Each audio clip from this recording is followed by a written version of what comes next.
16.000 geldi. 17 var mı arkadaşlar? 17.000 Fransız. 1800 sonları harika bir bronzu gördüğünüz gibi 16.000'de 17.000 var mı? Daha bize gider.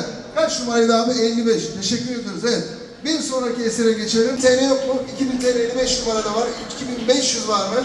Evet, çok güzel bronz bir aynı. 2500 yoksa 55 miydi? 55 numara yazıyoruz arkadaşlar. Bunu da 9 numara. 1500 var mı? 1500 geldi. Değerli esnaf arkadaşımızdan 1500 geldi. 2000 TL var mı? İkisine beraber. Evet. Kutularının değeridir arkadaşlar. Bunlar bu şu anki rakam. Günümüze bıraktığı mirasın devamı niteliğinde o Endurum Sanat tarafından paylaşılmış. 500 derim bunlardan. 2500 liramız var, 3000 lira arıyoruz, 3000 liramız var, 3500 lira arıyoruz.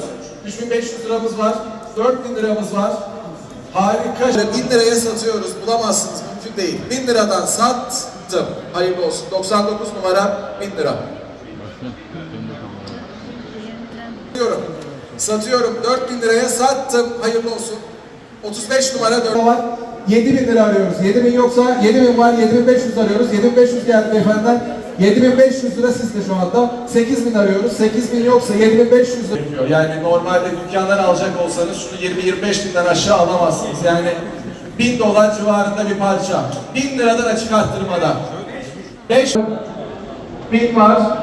Şu anda bu 15.000 etmesi lazım en az. 6.500 yoksa 6.000 liraya satıyorum. En az 15.000 etmesi gerekiyor. 6.000 liraya satılmıştır, satıldı.